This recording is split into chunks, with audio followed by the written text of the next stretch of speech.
Selamat berjumpa kembali dalam rumah Tuhan ini. Hari ini kita memasuki hari Minggu Paskah yang ke-6, dan hari ini juga kita berkumpul bersama-sama sebagai umat stasi.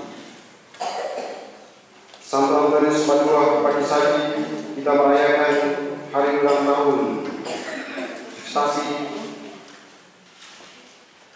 ulang tahun gereja yang ke-10.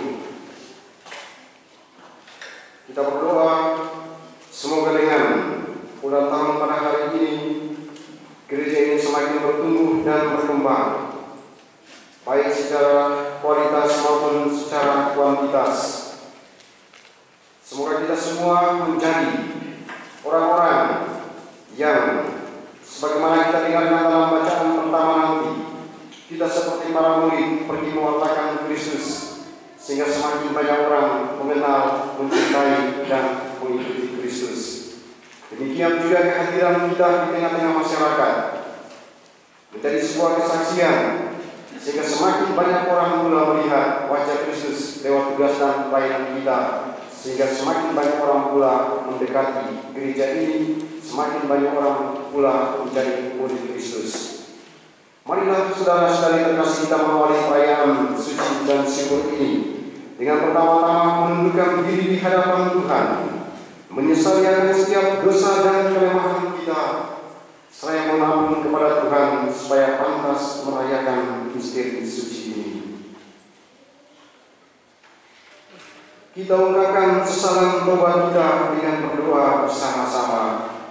Saya mengaku kepada Allah yang Maha Kuasa dan kepada kesalahan sekalian bahwa saya telah berdosa dengan pikiran dan perkataan, dengan perbuatan dan kelalaian. Saya berdosa, saya berdosa, saya sungguh berdosa. Oleh sebab itu saya mohon pada Sang Bapa, pada para malaikat dan para kudus, dan kepada segala sekalian, supaya berkat saya kepada Allah Tuhan kita. Semoga Allah yang Maha Kuasa mengasihani kita, mengampuni dosa kita, dan menghantar kita ke hidup yang kekal.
satu sama lain mewujudkan cinta kasih, kedamaian dan kegembiraan. Dengan pengantaran Tuhan kami Yesus Kristus Putra yang hidup dan berkuasa bersama dengan Beliau dalam persatuan Roh Kudus, Allah sepanjang segala masa.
memberi pertanggungjawaban kepada tiap-tiap orang yang meminta dari kamu tentang harapan yang ada padamu.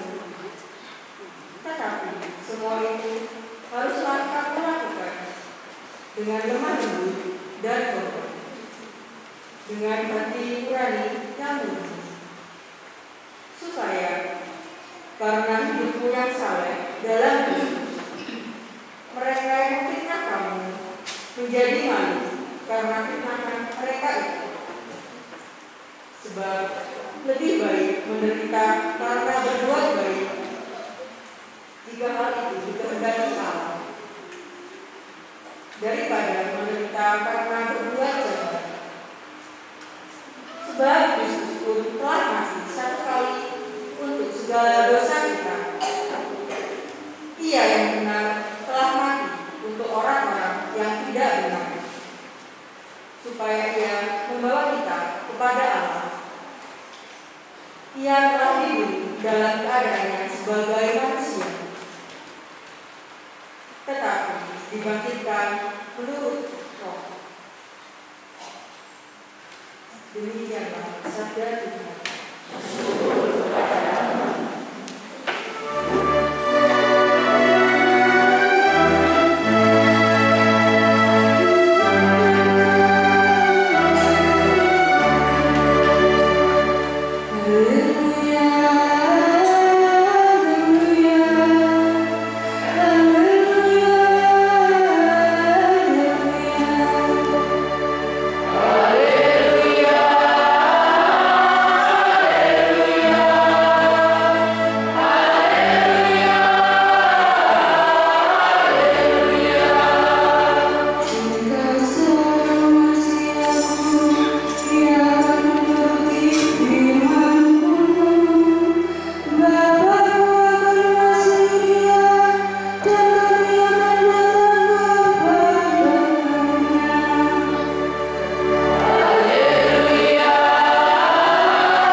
Pada perjamuan malam terakhir, Yesus berkata kepada murid-muridnya, "Jika kamu mengasihi Aku, kamu akan menuruti perintah-perintahku. Aku akan minta kepada Bapa, dan Ia akan memberikan kepadamu seorang penolong yang lain, yaitu Roh kebenaran, supaya Ia menyertai kamu selama-lamanya. Dunia tidak dapat menerima Dia, sebab dunia tidak melihat Dia dan tidak mengenal Dia. Tetapi kamu mengenal Dia, sebab Ia menyertai kamu dan akan diam di dalam kamu. Aku tidak akan meninggalkan kamu sebagai yatim piatu. Aku datang kembali kepadamu. Sesaat lagi dunia tidak akan melihat Aku, tetapi kamu akan melihat Aku, sebab Aku hidup dan kamu pun akan hidup.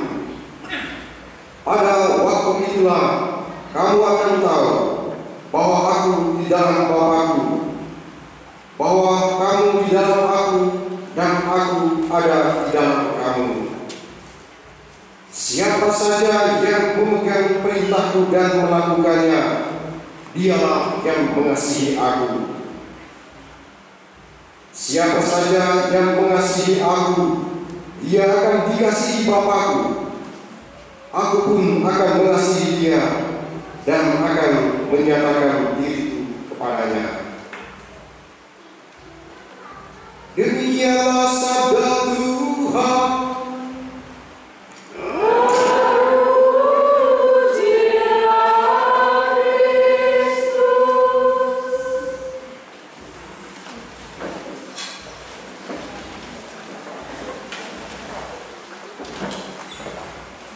Bapak Ibu, para saudaraku yang terkasih dalam Tuhan kita Yesus Kristus.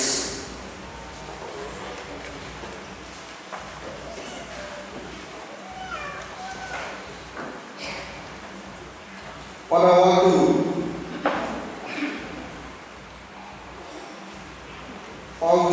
Yohanes Paulus ke-23 dia dipilih menjadi Paus. Pada saat itu umurnya sudah terlalu tua. Maka semua orang pada waktu itu ragu-ragu apa yang akan dilakukan oleh Sang Paus karena umurnya sudah 82. Gereja Katolik ini terlalu besar, dan jika dipimpin oleh seorang yang sudah terlalu tua, maka dipastikan tidak ada perubahan apa-apa. Banyak orang meragukan terpilihnya Paus Yohanes Paulus ke-23 untuk memimpin gereja Katolik seluruh dunia. Tetapi kemudian Sang Paus ini dia melakukan sesuatu yang sangat luar biasa. Paus Yohanes Paulus ke-23 dia kemudian merencanakan sebuah visi besar gereja Katolik seluruh dunia dengan mengadakan Konsili Vatikan kedua yang kita semua jalani sampai pada hari ini. Apa yang terjadi pada waktu itu? Paus Yohanes Paulus ke-23 kemudian mengumpulkan seluruh uskup di dunia berkumpul di Roma untuk mengadakan Konsili Vatikan kedua, menentukan arah kebijakan gereja Katolik pada hari-hari yang akan datang. Setelah dia memutuskan akan mengumpulkan para uskup itu, undangan sudah disebarkan kepada seluruh uskup di dunia untuk hadir di Roma. Lalu apa yang terjadi? Setelah dia mengumumkan itu, ternyata dalam kisahnya dikatakan dia tidak pernah tertidur selama berminggu-minggu. Pada waktu malam hari dia gelisah. Dia gelisah karena apa? Waduh, ini saya membuat apa dengan gereja ini? Apa yang harus saya buat untuk membangun gereja Katolik? Apa yang harus saya buat untuk mengemban tugas yang berat memimpin seluruh umat Katolik di dunia ini? Dia kemudian menjadi gelisah. Dia kemudian menjadi bingung. Hari-harinya menjadi tidak menyenangkan karena kecemasan, ketakutannya ini. Lalu dalam kisahnya itu dikatakan pada suatu malam dia tertidur dalam kegelisahan dan ketakutan itu. Dia mendengarkan sebuah bisikan di dalam kamarnya itu. Bisikan itu kemudian mengatakan kata-kata ini. Namanya adalah Rampoli. Maka suara itu mengatakan, Rampoli, kenapa Anda harus bingung? Gereja ini didirikan oleh Roh Kudus. Maka Roh Kuduslah yang akan memimpin gereja ini. Roh Kuduslah yang akan berkarya. Maka kau tidak perlu takut. Rohlah yang akan berkarya. Rohlah yang akan memimpin gereja ini. Maka kau tidak perlu takut. Dia mendengarkan sapaan itu, mendengarkan suara itu, lalu kemudian bangkit lagi semangatnya, lalu kemudian tercetuslah Konsili Vatikan kedua pada tahun 1963 ini. Konsili itu kemudian menghadirkan begitu banyak perubahan-perubahan yang terjadi dalam gereja Katolik. Gereja yang dulunya kaku, dengan Konsili Vatikan pertama dia katakan extra ecclesiam nulla salus, di luar gereja tidak ada keselamatan. Gereja dalam Konsili Vatikan kedua oleh Paus Yohanes Paulus ke-23 kemudian membuka diri terhadap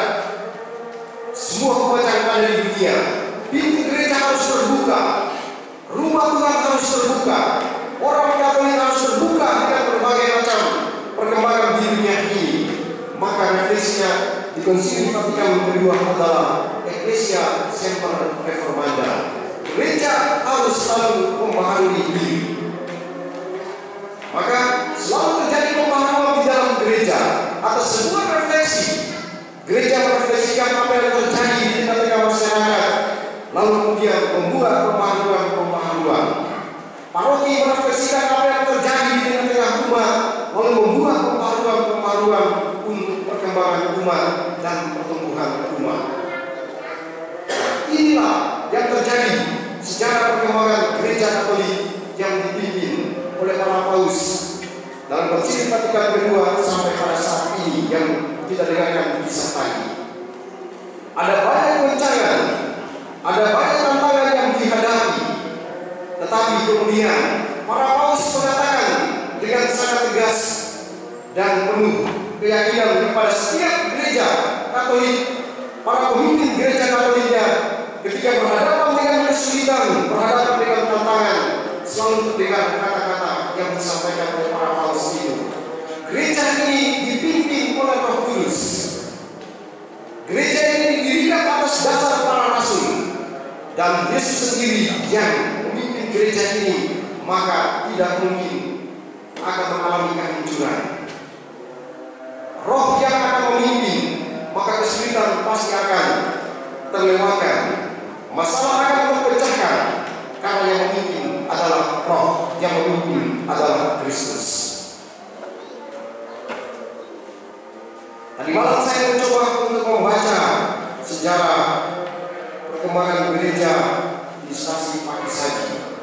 Saya mencoba mengumpulkan berbagai macam data, mencoba untuk membaca sejarah gereja Stasi Pagi Saji, dan di situ ditemukan banyak sekali kisah yang mengharukan yang ditulis oleh orang-orang.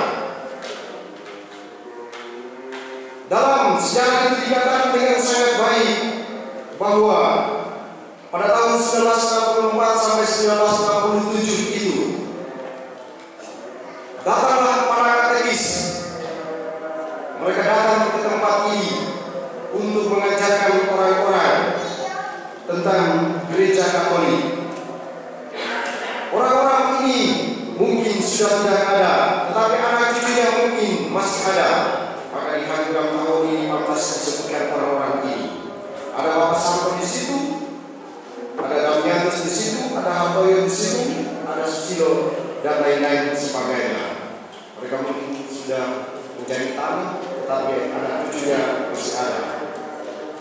Lalu kemudian dalam sejarah perkembangan itu dikatakan juga bahwa apa yang terjadi dengan pemberitaan kabar gembira seperti dalam bacaan pertama dan kedua tadi, para rasul pergi mewartakan kerajaan Allah dari rumah ke rumah.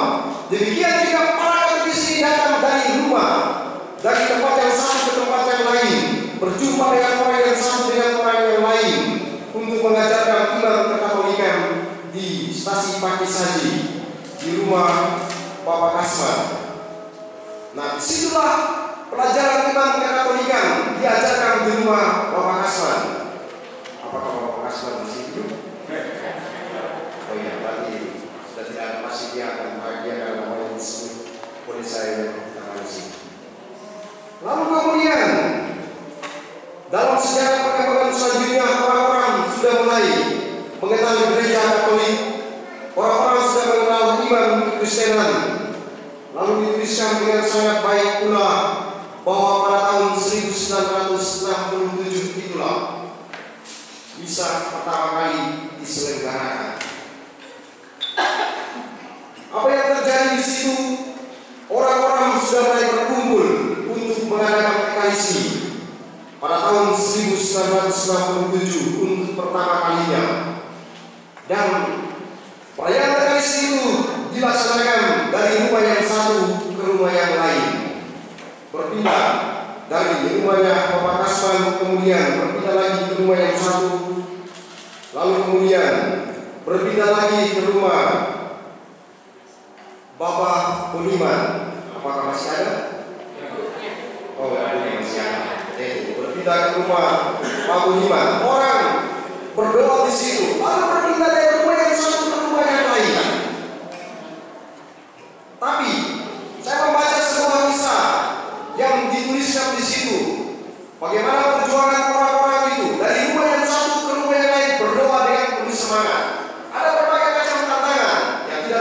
sekarang ini.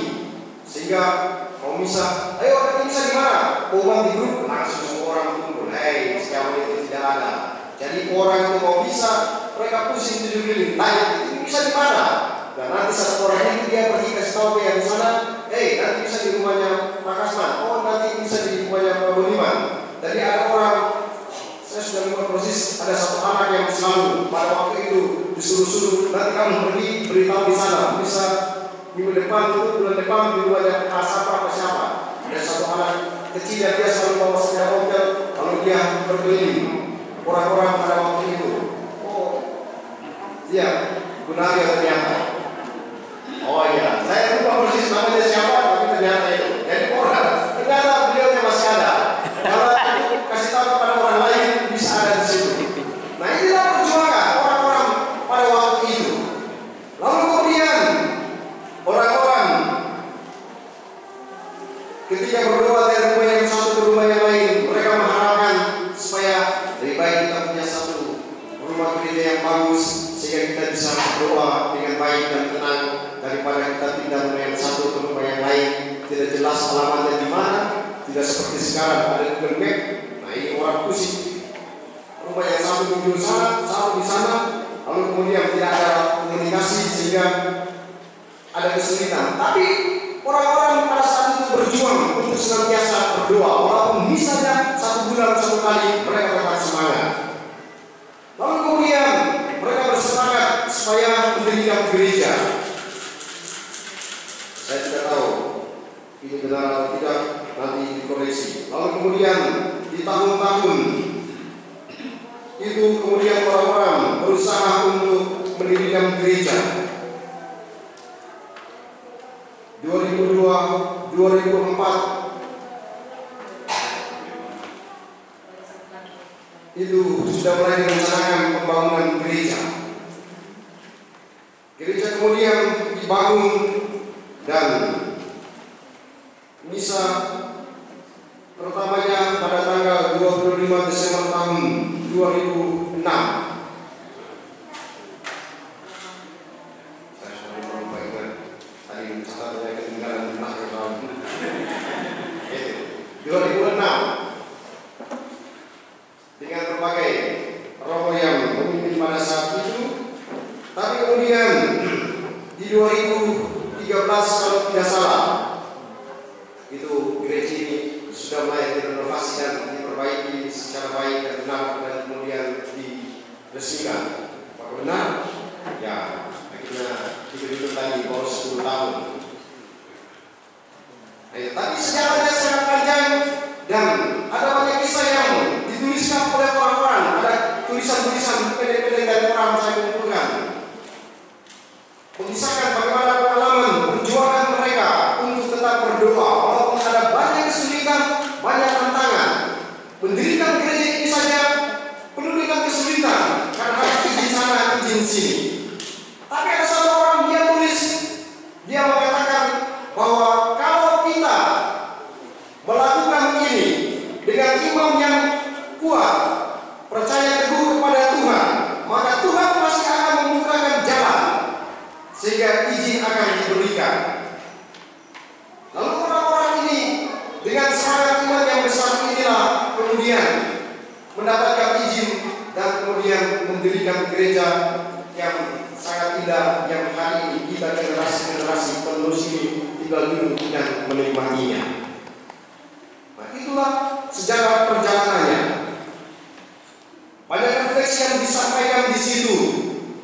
Tetapi yang mau dikatakan adalah gereja bertumbuh dan berkembang melalui sebuah proses yang panjang, mungkin melelahkan. Ada pengalaman jatuh bangun yang dialami oleh orang-orang yang pertama membangun gereja.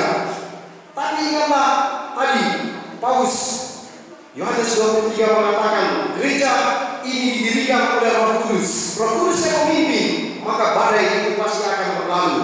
Kesulitan pasti akan teratasi karena Rohlah yang memimpin. Tuhan pasti akan menunjukkan jalan. Maka dari 125 orang pada waktu tahun-tahun awal itu, sekitar tahun 2003 sampai 2005, itu jumlahnya baru 125 orang. Hari ini sudah semakin lumayan banyak, 152 orang kalau kata tahun kemarin, 152 jiwa. Nah, itulah jiwa-jiwa yang kemudian menjadi gereja Katolik ini karena pewartaan dari orang-orang pertama tadi, orang-orang yang datang mewartakan. Demikian juga apa yang kita dengarkan dalam bacaan pertama dan bacaan kedua tadi. Para rasul mereka pergi mewartakan Injil dari rumah yang satu ke rumah yang lain. Apa yang mereka buat di situ? Mereka bersaksi tentang siapa itu Yesus. Mereka memberitakan Kristus melalui cara hidup mereka. Ada kesembuhan terjadi di sana. Ada pelayanan terbaik yang mereka berikan kepada orang-orang pada saat itu, sehingga semakin banyak orang mengenal Kristus, semakin banyak orang mencintai Kristus, sehingga mereka kemudian dibaptis oleh para murid, para rasul ini. Demikian juga kita semua ini lewat berbagai cara, orang-orang yang dulunya datang mewartakan Injil di tempat ini, meyakinkan orang tua kepada rumah kita sehingga menjadi Katolik dan kemudian dibaptis, menerima roh itu, lalu kita semua saat ini kemudian menjadi orang-orang Katolik. Itulah perjalanan gereja yang pantas kita semua renungkan pada kesempatan ini di hari ulang tahun ini. Semua kita mencoba untuk merefleksikan perjalanan ini, bahwa ada begitu banyak hal yang telah dilewati. Orang itu datang silih berganti, romo yang bertugas datang silih berganti, ketua stasi datang silih berganti, umat pun datang silih berganti. Ada generasi yang datang lalu menebarkan Injil itu, lalu kemudian mereka mati, meninggal dunia. Muncullah generasi baru sampai dengan generasi kita. Itulah perjalanannya. Para saudara yang terkasih dalam Tuhan kita Yesus Kristus, sabda Tuhan hari ini mengingatkan kepada kita semua, marilah kita menjadi seperti para murid yang kita dengarkan dalam bacaan pertama tadi. Kesaksian hidup kita lah yang kemudian mewartakan tentang siapa itu Kristus. Demikian juga orang-orang pertama tadi yang sudah disebutkan tadi datang mewartakan Injil, mengenalkan Kristus. Demikian juga di zaman kita, umat pagi saji mereka pergi berdoa, mereka berkumpul dalam persekutuan gereja, mereka hadir di tengah masyarakat membawa nama umat stasi pagi saji. Di situ Injil diwartakan. Di situ umat atau orang-orang yang bukan Katolik mereka kemudian melihat, inilah umat Katolik yang penuh dengan keceriaan.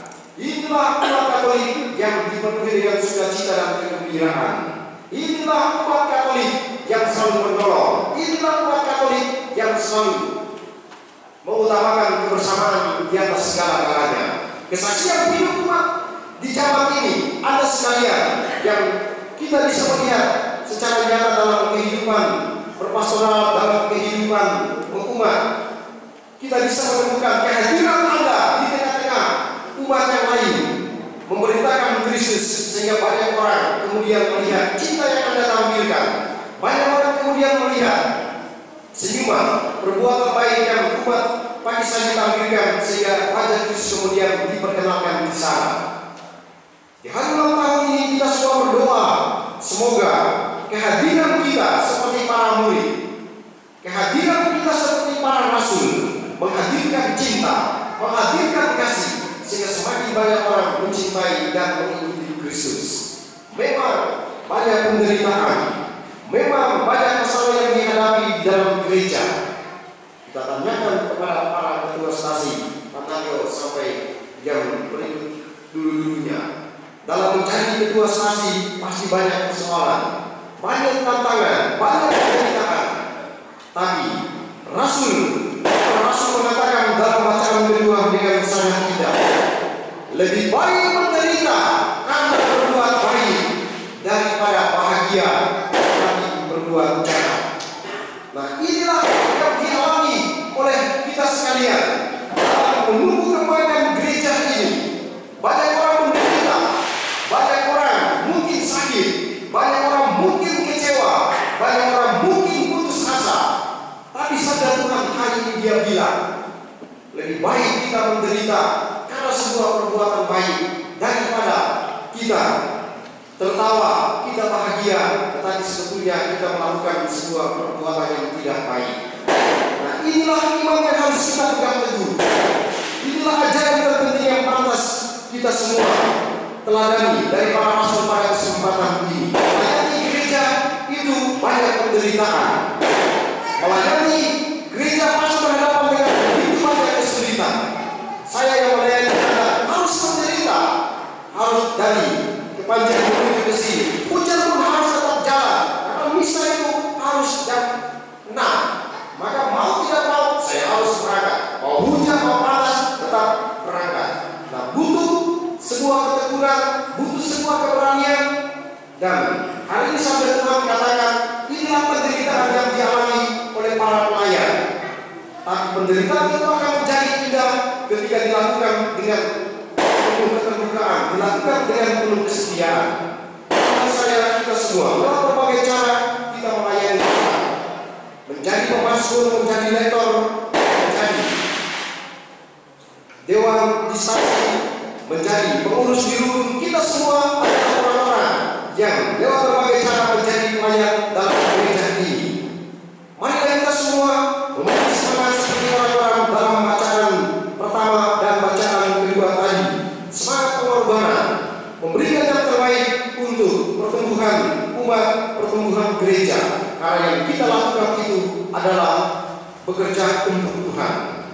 Hari ini kemudian Injil mengatakan seluruh kesimpulan yang disampaikan tadi, banyak hal kesulitan yang dihadapi, banyak tantangan akan dijumpai, tapi hari ini Yesus kemudian mengatakan, aku tidak akan membiarkan kamu seperti anak yatim piatu. Aku akan datang kepada Anda. Roh kebenaran, Roh Kudus akan dicerahkan kepada Anda. Inilah Kristus, inilah Yesus.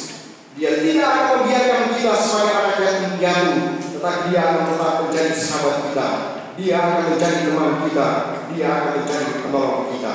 Semoga sabda Tuhan hari ini meneguhkan kita sekalian, dan semoga hari ulang tahun stasi kita ini juga memberikan semangat baru kepada kita sekalian untuk seperti para rasul pergi mewartakan Injil, pergi mewartakan cinta, sehingga semakin banyak orang mengenal dan mencintai Kristus. Berkat Tuhan menolong dan memberkati kita semua.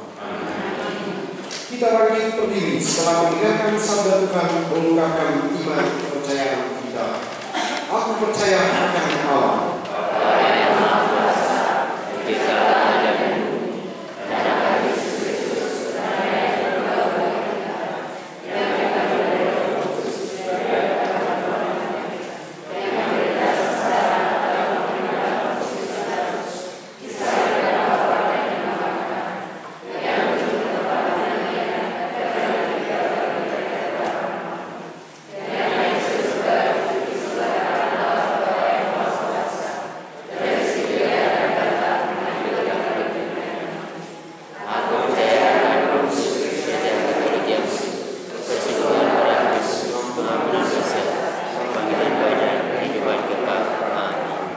Kita bersama dalam doa umat. Saudara-saudari terkasih, gereja dibangun di atas dasar para rasul dan para nabi, sedangkan Kristus adalah batu sendirian. Dia yang mempersatukan dan menegakkan bangunan itu. Maka marilah kita dengan keberanian berdoa kepadanya. Bagi kesatuan gereja, semoga Allah agar jangan sampai memandang pendapat dan kepentingan kita sebagai satu-satunya yang benar dan harus berlaku, melainkan lebih banyak mendengarkan sabda Yesus dalam Injil. Marilah kita mohon bagi persoalan-persoalan besar dewasa ini. Semoga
Ya Tuhan, pada kesempatan ini kami berdoa mengucap syukur dan terima kasih kepadamu atas perjalanan umat stasi Pagi Saji yang hari ini merayakan hari ulang tahun berdirinya stasi ini.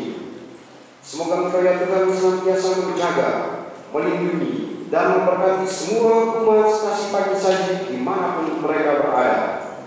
Kepada mereka semua ya Tuhan kami mohon, berikanlah kepada mereka kesehatan serta umur yang panjang. Jauhkan semua umat stasi ini dari segala macam mara bahaya. Kepada umat stasi Pagi Saji yang sementara sakit, semoga Engkau menjamah dan menyembuhkan mereka. Kami mendoakan umat stasi Pagi Saji yang saat ini mengalami masalah dan pergumulan. Semoga Engkau ya Tuhan mengutus roh kebenaran, Roh Kudus hadir di tengah mereka, sehingga menjadi solusi atas persoalan hidup mereka. Setiap usaha pekerjaan dari setiap umat yang berada di stasi ini, semoga Engkau berkati dan Engkau lipat gandakan. Anak-anak yang berada di stasi ini, yang masih berada dalam masa pendidikan, semoga Roh Kudus Kau curahkan atas mereka sekalian, sehingga apa yang mereka harapkan dan cita-citakan tercapai sesuai dengan kehendak-Mu. Tuhan, kami serahkan perjalanan gereja stasi Santo Antonius Padua ini ke dalam tangan kemurahan kasih-Mu. Semoga semangat yang dimiliki oleh Santo Antonius Padua menjadi juga semangat umat stasi ini. Semoga perjalanan stasi ini senantiasa Kau rahmati sehingga semakin banyak orang mengenal dan mencintai, semakin banyak orang juga akhirnya menjadi Katolik, menjadi umat di stasi ini.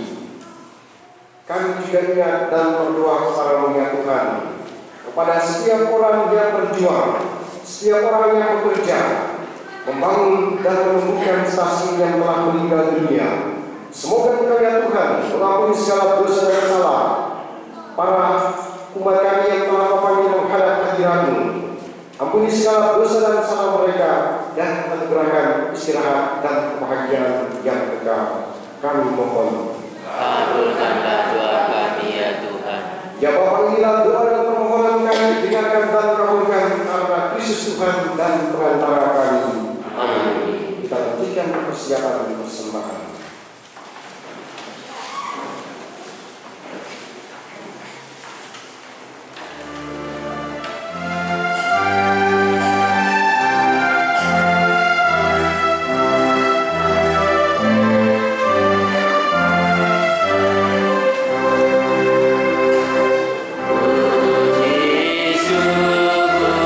Padamu ya Tuhan,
Berdoa saudara-saudari supaya persembahanku dan persembahanmu berkenan pada Allah Bapa yang Maha Kuasa.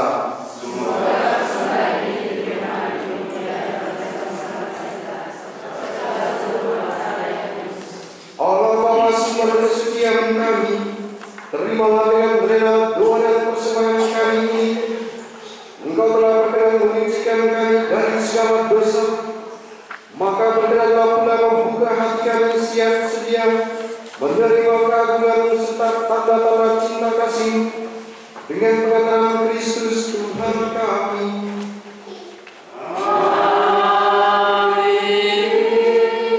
Tuhan bersamamu.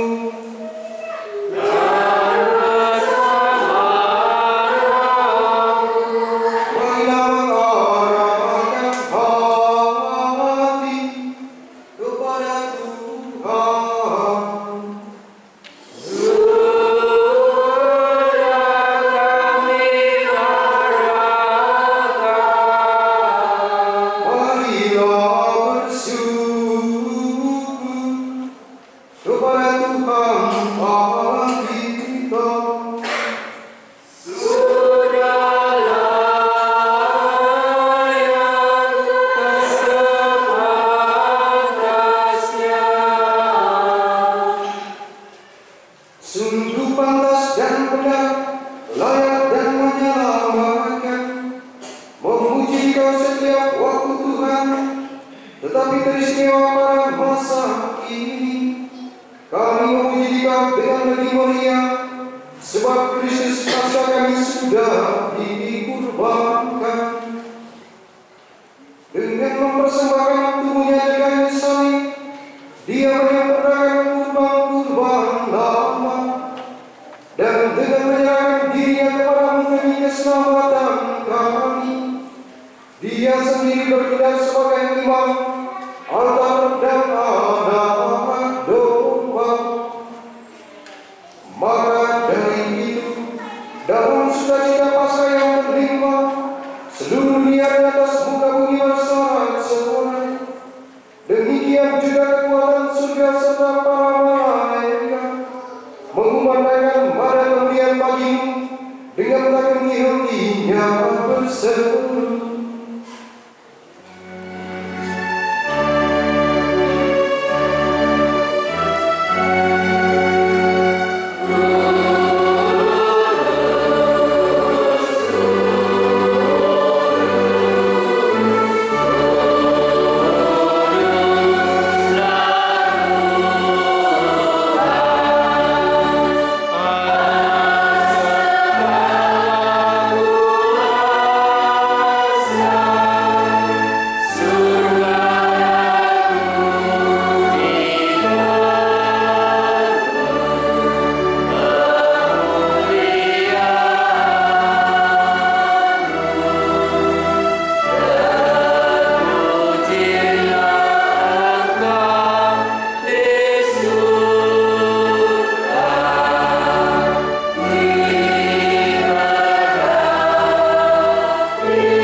Maka kami mohon kuduskan persembahan ini dengan pencurahan Roh-Mu, agar bagi kami menjadi tubuh dan darah Tuhan kami Yesus Kristus. Ketika Dia diserahkan untuk menanggung sengsara dengan rela, Dia mengambil roti dan sambil mengucap syukur Dia memecah-mecahkan, lalu memberikannya kepada murid-muridnya seraya berkata, "Terimalah dan makanlah kamu semua, inilah tubuhku yang diserahkan bagimu."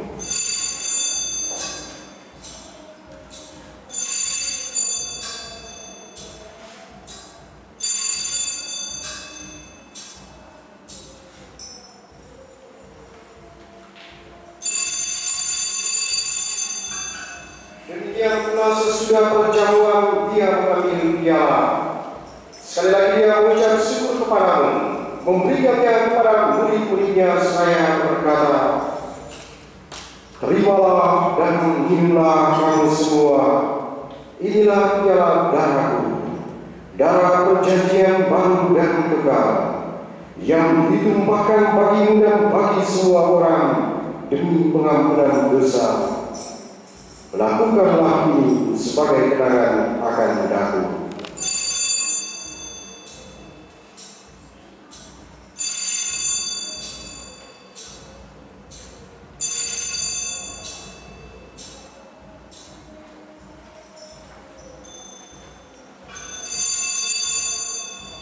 Agunglah misteri iman kita.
Ingatlah Tuhan akan gereja yang tersebar di seluruh bumi, agar engkau yang berlaganya dalam cinta kasih, dalam persatuan dengan Paus kami Fransiskus dan Uskup kami Hendrikus serta semua rohaniwan.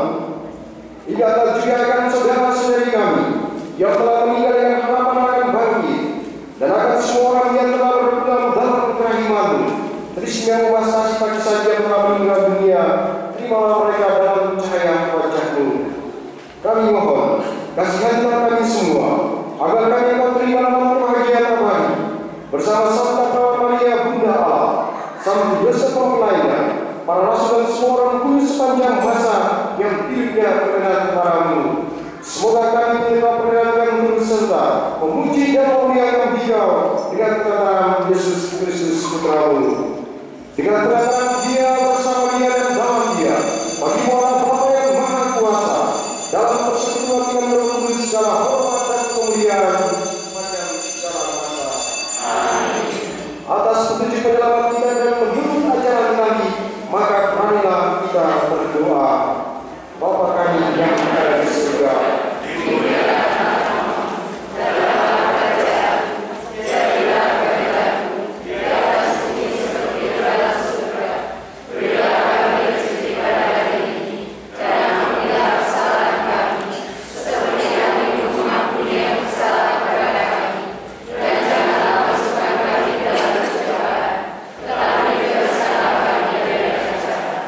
Tuhan kami mohon, bebaskanlah kami dari segala yang jahat, sedialah memberi damai sepanjang hidup kami, supaya kami yang telah dikuatkan oleh kelimpahan belas kasih-Mu selalu bebas dari dosa dan dijauhkan dari segala gangguan, sambil menantikan harapan yang membahagiakan dan kedatangan penyelamat kami, Yesus Kristus.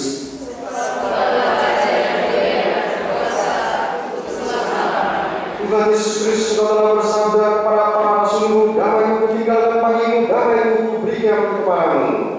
Janganlah memperhitungkan dosa kami, tetapi perhatikanlah iman gereja-Mu dan berilah kami damai dan kesatuan sesuai dengan kehendak-Mu, Engkau yang hidup dan raja sepanjang segala masa. Semoga damai Tuhan selalu bersamamu.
perjamuan darah domba.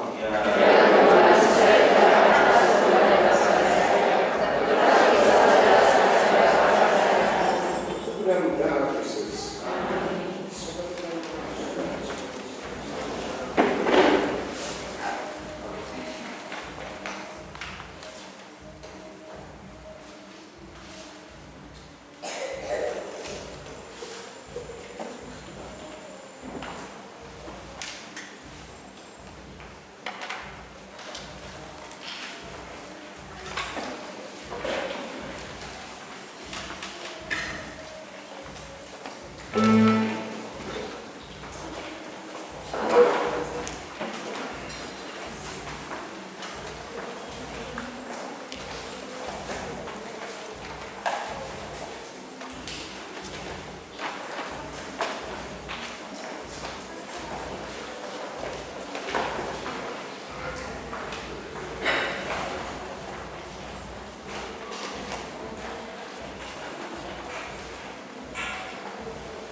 aku akan minta kepada Bapa, dan Ia akan memberikan kepadamu seorang penolong yang lain, supaya Ia menyertai kamu. Haleluya. Marilah berdoa.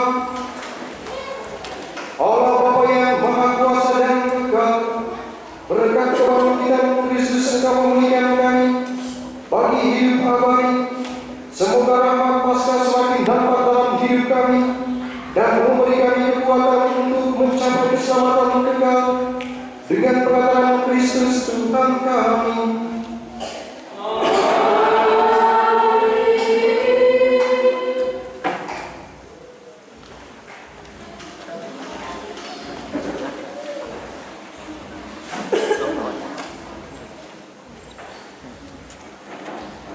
Pengumuman paroki.